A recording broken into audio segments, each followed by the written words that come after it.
നമസ്കാരം. Gold price Kerala today 2.0യിലേക്ക് സ്വാഗതം.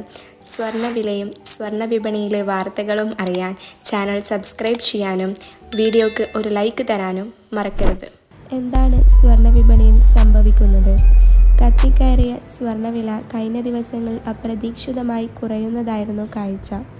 US China tariff തർക്കം അയന്നുവെന്ന സൂചന നിക്ഷേപകരുടെ ആത്മവിശ്വാസം ഉയർത്തിയതാണ് വിപണിയിൽ പ്രതിഫലിച്ചത്. മാത്രമല്ല, US ഫെഡറൽ തലവനെതിരെ യാതൊരു നടപടിയും കൈക്കൊള്ളില്ലെന്ന് US പ്രസിഡന്റ് ഡൊണാൾഡ് ട്രംപിൻ്റെ പ്രഖ്യാപനവും വിപണിയെ സ്വാധീനിച്ചു. ഈ മാസം കേരളത്തിലെ സ്വർണ്ണ വിപണി തുറന്നത് 68,080 എന്ന വില നിലവാരത്തിലായിരുന്നു. വെറും 3 ദിവസം കൊണ്ട് പക്ഷേ സ്വർണ്ണവില 400 രൂപ വർദ്ധിച്ചു. ഏപ്രിൽ 3-ന് 68,480 രൂപയായിരുന്നു വില.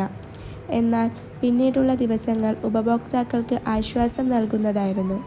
ഏപ്രിൽ 4-ന് ഒറ്റയടിക്ക് 1,280 രൂപ കുറഞ്ഞ് 68,480 രൂപയായിരുന്നു പവനുണ്ടായിരുന്നത്. ഏപ്രിൽ 8-ന് വില 65,800 ഇടിഞ്ഞതോടെ സ്വർണ്ണവില ഇനി താഴേക്ക് എന്ന പ്രതീതി സൃഷ്ടിച്ചു. ഇതോടെ ഒരു പവൻ സ്വർണത്തിന് 2,200 രൂപയുടെ കുറവാണ് ഏപ്രിൽ 23-ന് രേഖപ്പെടുത്തിയത്. ഇന്നലെ 80 രൂപ കുറഞ്ഞ് 72,040 രൂപയായി.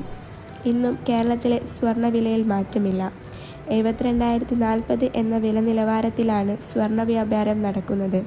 Thanks for watching gold price Kerala today 2.0.